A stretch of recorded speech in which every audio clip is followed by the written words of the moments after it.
ရှိတော့ဂျယ်ရီလို့ခေါ်တယ်ကောင်မလေးอ่ะပေါ့နော်သူကသူ့နဲ့ချင်းနဲ့စကားပြောနေခဲ့ပါတယ်ဟဲ့ဂျယ်ရီအေးပါလဲဆိုပြီးတော့ဂျယ်ရီအီဂျီအဝါရဝတ်ထိုင်ကောင်မလေးကခြေလိုက်ပါဒါနဲ့သူ့ရဲ့သူနဲ့ချင်းနဲ့ဘာခါလို့ခေါ်ပါတယ်ဟဲ့ဘာခါဒါတော့လေအခုတော့ငါနည်းနည်းမူးနေရဟုတ်လားအဲ့နဲ့ပြီးတော့သူ့နဲ့ချင်းရောက်လိုက်ပါတယ်ဟဲ့ရောဒီမှာနိကရက်ဆေးဘူးဆိုပြီးတော့ပြေးလိုက်ပါတယ်အေးကျေးဇူးပဲဆိုပြီးတော့သူကအခုပဲဆေးဘူးကိုသူကမောတောက်လိုက်ပါတယ်အဲ့မှာပဲအောင်ဆိုတော့ကိုသူတို့ပဲမညီပဲနဲ့ကြောက်လို့ညီပြီးတော့အိတ်ဘောနဲ့မောက်ထုတ်ခဲ့ပါတယ်အဲ့လိုနဲ့သူကလက်ဘေးကိုရောက်သွားပါတယ်လက်ဘေးရောက်တော့ကြောက်ဘွားနဲ့သူကပေါ့နော်အစားအစာကိုကြတော့သူအရန်မှယူနေရယူတတ်တယ်ပေါ့နော်ဒီချုံမုတ်ထဲကနေပြီးတော့ချုံမုတ်လို့ဖြစ်ပါတယ်ဒါကအမိုက်ဘုံကနေစားရှာပြီးမယ်လုံးဝမတွေ့ပါဘူးနောက်ဆုံးမှတော့သူကလက်လျှော့သွားပြီးတော့ဘိုက်စားလိုက်တာဆိုပြီးတော့သူကနေရအနဲ့ကြောက်သွားခဲ့ပါတယ်ဒါပေမဲ့လုံးဝသူကကြောက်ပွားချင်နေပြီလေဒါပေမဲ့ကျမကိုကူညီပါဦးကျမဘိုက်စားသေးတော့မယ်ဆိုတဲ့စကားလို့လည်းပြောလို့မရပါဘူးသူအဲ့လိုပြောလို့ရှိရင်လည်းမြောင်မြောင်ဆိုတဲ့စကားပဲထွက်တာမလို့ပဲကြည့်ပါတယ်အဲ့လိုနဲ့သူကစိတ်လျှော့ရင်းနဲ့ပဲဒီလည်းပဲသွားခဲ့ပါတယ်အဲ့လိုနဲ့သူကတရှိချင်းနဲ့ညဘက်ရောက်လာတော့ဘိုက်တွေအရက်စားလာပါတယ်အဲ့ဒါနဲ့ဆိုင်အရှိမဆိုင်စားရှိရပဲဆိုပြီးတော့အဲ့ဆိုင်ရှိကိုချက်သွားလိုက်ပါတယ်ဒါပေမဲ့အဲ့ဒီဆိုင်ရှိကသူ့ကိုမိဘာလောက်တာလဲဒါကငါရဲ့ဆိုင်သူကသွားဆိုပြီးអော်လိုက်ပါတယ်အဲ့လိုနဲ့စိတ်ကြက်လက်ကြက်နဲ့ပဲဂျယ်ရီကနေပြီးတော့ထွက်ရခဲ့ပါတယ်အဲ့လိုနဲ့အချိန်လေးကနေပြီးတော့တရှိချင်းကုန်လာခဲ့ပါတယ်အဲ့လိုနဲ့ကိုရွှေသမီးနဲ့တွေ့ပါတယ်ကိုရွှေသမီးကတော့သူကတော့ဒီညို့မှာနာမည်ကြီးဆုံးပါသူကကြတော့လူရေးစကားကိုနားလည်ပြီးတော့သူကတတိဆိုင်ရှိစကားပြောနေတယ်ဆိုရှိရဲ့ပေါ့နော်သမီးလည်းဖြစ်ပါတယ်ကိုရွှေသမီးသူကလည်းကြားလို့ထူလိုက်ပါဟဲ့နားလေလားကျမရဲ့စကားဟုတ်ပါရဲ့တဲ့မင်းကလူလားမသိဘူးတဲ့လူစကားပြောနေလို့တဲ့ဟုတ်ပါရဲ့ကျမကလူပါကျမသူနဲ့ကြီးကကျမကိုဆေးရတော့ဘေးလေးတစ်ခုတက်လိုက်တာအဲ့ဒါကျမဒီနေ့ညကြောက်ပွားရောက်သွားပါဆိုပြီးတော့ရွှေသမီးယူကြောပါတယ်ရွှေသမီးကဘယ်မှာနေရလဲဆိုတော့သူကတညာလက်လျှောက်သွားရင်းနဲ့ပေါ့နော်ရွှေသမီးယူတွေ့ပြီးတော့မေးပါတယ်ရွှေသမီးကအဲ့ရချေဖို့ဆိုရင်မင်းအတွက်ကငါကူညီပေးမယ်ငါနောက်လိုက်ခဲ့ဆိုပြီးသူရောပါတယ်သူကလည်းဟုတ်ဘယ်တော့သွားမှလဲဆိုတော့ဒီရှိတဲ့မှာရှိရဲတဲ့အဲ့ရနေဟိုဘက်ကွေ့ပြီးသွားခဲ့နော်ဆိုပြီးအဲ့လိုတို့ပြီးတော့ထက်သွားပါတယ်အဲ့လိုနဲ့ကိုရွှေသမီးကျော်ကနေသူကလည်းဟုတ်လားအဲ့ဆိုငါရဲ့ဒီကြောက်ဘွားကနေပြီးတော့ခြေဆေးတော့ငါကူညီရမယ်ဆိုပြီးသွားပါတယ်ဒါပေမဲ့သူကလူကအရက်သေးတော့လေကားနေနဲ့ခဏဝေးတိုက်မိရပေါ့နော်အဲ့လိုမျိုးလေးရှိပါတယ်သူကရှာခဲ့တယ်ကိုသမီးကျော်ဆိုလိုပဲသူကသူ့ရဲ့ဒီရဲ့ရုံးမလဲ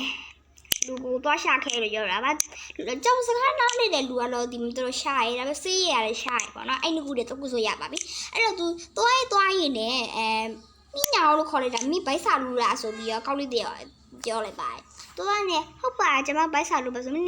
ကလူစကားတက်လာတာပေါ့နော်အမေဆိုသူကလည်းအရေဘောကတော့အကြောင်းချိခဲ့လူဆိုပြီးပြောပါတယ်နောက်သူ့ကိုတွေ့ခဲ့ပါပြီသူကတော့လူရဲကားလို့နာမည်ကြီးရပေါ့နော်ဒီညို့မှာဒါပေမဲ့သူကကြောင်စကားကြီးဆိုအရင်နားနေတဲ့သူပါသူကအရေဘောကတော့အကြောင်းချိတယ်လို့ကြောင်စကားကိုနားလေပါတယ်နဲ့ကျမကိုကူညီပါအောင်ဆေးဆိုဆေးရကြတော့ကျွန်တော်မှတော့သိမရှိဘူးဒါပေမဲ့ကူညီပေးနိုင်တာတော့ဒီတောက်တဲမှာရှိရဲတဲ့အဲ့ဒီထဲမှာဖုတ်တလုံးကြီးဆုံးပန်းဝရှိရဲအဲ့ပွဲပြီးလူတွေကိုဆန္ဒ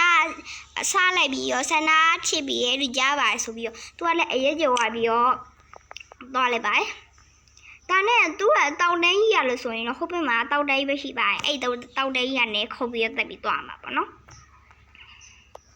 အဒီလာဘဝလာမသိဘူးရှိရအဲ့နှစ်ခုတွေကတစ်ခုစားလို့ရတယ်ပေါ့နော်ကြိုက်တာစားလို့ရပါတယ်အဲ့လိုနဲ့သူကလည်းဒီလိုမျိုးဆက်သက်သွားပါတယ်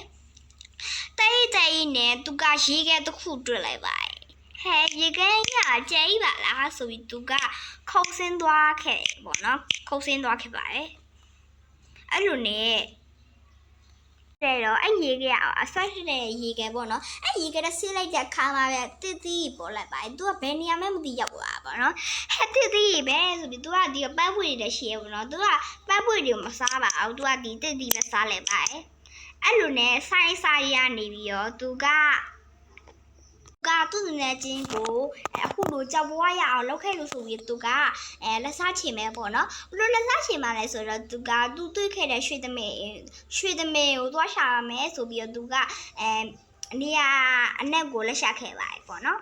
ရှာနေရတယ်ရွှေသမီးကိုလုံးဝမတွေ့တော့ပါဘူးဘာလို့လဲဆိုတော့ရွှေသမီးကတကိုးဆွဲထည့်ပြီးတော့သူကဘယ်နာရောက်သွားမယ်မသိဘူးပေါ့နော်အဲ့လိုနဲ့ရွှေသမီးရှိသွားမယ်ဆိုမှတော့တနက်သမားသူ့ကိုကြည့်ပါတယ်သူကလည်းဇွဲမလျှော့ပဲနဲ့ရှာတွေ့ရခါမှာပဲနောက်မှာတော့သူကရွှေသမီးကိုတိတ်ခဲ့လားဆိုတော့ရွှေသမီးကတော့ဟိုမှာအေးဆေးပေါ့နော်ရွှေသမီးကြီးဆိုပြီးလက်ခေါ်လိုက်ပါတယ်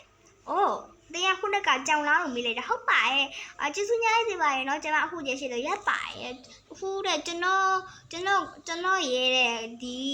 ခဏကိုပေါ်တဲ့ပါလေတက်ပြီးတက်ခိုင်းတာပေါ့နော်ဘာလို့လဲဆိုတော့တဲ့သူနဲ့ချင်းကိုတဲ့ကြက်ပြီးတော့ဝစ်လဲအောင်တဲ့လုံးနိုင်မစောရှင်เนาะကျွန်တော်ကြောပေါ်တက်ပြီးပါတဲ့သူ့ကိုကျွန်တော်ဆုံးမပေးပါမယ်ဆိုလို့သူကလည်းလေးမမနဲ့ပဲသမီးရဲ့ပေါ့နော်အပေါ်တက်လဲပါအဲ့လိုနဲ့သမီးကြီးကနေပြီးတော့သူ့နေချင်းရှိတဲ့နေရာကိုလိုက်ခေါ်ပြီးသွားပါတယ်အဲ့လိုသွားရင်သူ့နေချင်းကကြောက်သွားပြီပေါ့နော်ဘာလို့လဲဆိုတော့သူ့ရဲ့အမေတရားပေါ်မှာဆိုလို့ဆိုပြီးတော့ပုံနေရပဲဖြစ်ပါတယ်အဲ့ဒီပုံနေရတော့ကိုအရက်ကြီးရဲ့သမီးကြီးကသိရပေါ့နော်အဲ့ဒီသမီးကြီးကနေပြီးတော့သူ့နေတဲ့နေရာလေးကိုလိုက်ခေါ်သွားပါတယ်တွေ့ပြီးရခါမှာသူ့နဲ့ကြီးပိုးခုနေတဲ့နေရာတွေ့လိုက်ပါသူကနေချက်ချင်းရောက်လိုက်ပါဟဲ့နေဘသူလဲဆိုပြီးတော့သူ့နဲ့ကြီးရောက်လိုက်ပါမငြိကြောင်ဆိုပြီးလက်ထက်တော့ရပါတော့ဟဲ့ငါဘသူချစ်ရမလဲငါနေရသူ့နဲ့ချင်းလေရောက်လိုက်တော့သူကညလို့ကြည့်ပါပါနေဘလို့ကြောင်ဘွားနဲ့ဘလို့ချစ်သွားလဲလို့သူမေးလိုက်တဲ့ခါမှာပဲသူကဒီလိုချစ်လိုက်ပါကျမကဟိုဒီရရွှေသမီးလို့ကြောင့်မလို့ရွှေသမီးကနေပြီးကိုကြောက်သွားပါနော်ဘာလို့လဲဆိုတော့အဲ့ရွှေသမီးကကိုထွက်ပြီးတော့မကောက်တဲ့လူတွေတော့မမြင်နိုင်ဘူးပေါ့နော်ကောက်တဲ့လူတွေပဲမြင်နိုင်တာမလို့ပဲဖြစ်ပါအဲ့လိုနဲ့ရွှေသမီးကြီးကရုတ်တရက်ပေါ်လာပြီးတော့မပြောပါနဲ့ဆိုပြီးတော့ပြောလိုက်ပါအဲ့ရွှေသမီးကြီးကတော့ဒီမှာပဲဖြစ်ပါအဲ့နဲ့သူကလည်းဘာမှမပြောဘဲနဲ့ငါရတာဆိုပြီးတော့သူ့နဲ့ကြည့်ရလဲငါ့ကိုတစ်ခုလုံးမလို့လားဆိုပြီးတော့သူကလည်းဘာမှမလုပ်ပေမဲ့သူ့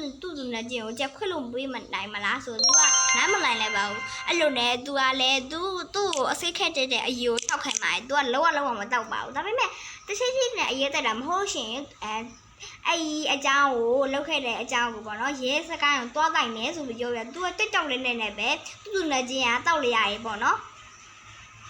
အဲ့လိုနဲ့သူ့ရဲ့သူနဲ့ချင်းဖခါနေပြီးတော့တက်ကြောက်လဲနဲ့ပဲသူခက်တဲ့အစိတ်ကိုကြက်တောက်လိုက်ရပါတယ်တချစ်ထဲမှာပဲလို့អော်လိုက်တယ်ပေါ့နော်ဘယ်လိုချစ်သွားလဲဆိုတော့ကြောင်ဘွားရုပ်ဆိုးတဲ့အကြောင်းပေါ့နော်ကြောင်တော့မှရိုးကြောင်မဟုတ်ဘူးရုပ်ဆိုးတဲ့အကြောင်းမှာခုနက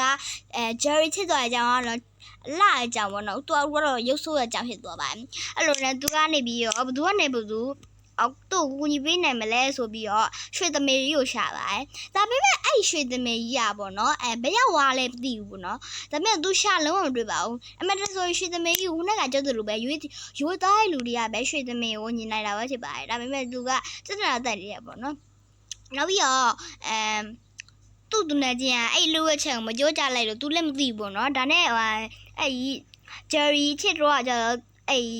ရွှေသမီးကြီးကသူသိရဲပေါ့နော်လူတယောက်ကြောပါတယ်ဒါပေမဲ့သူအဲ့လူရန်က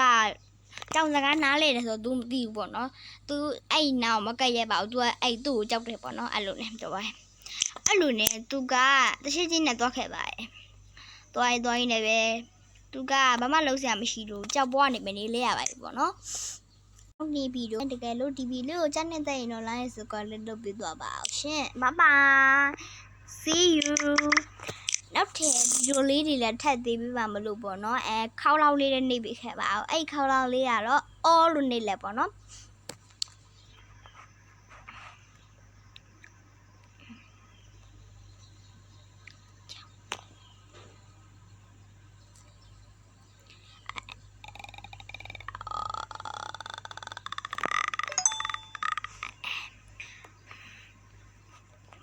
ဒီနေ့ဗီဒီယို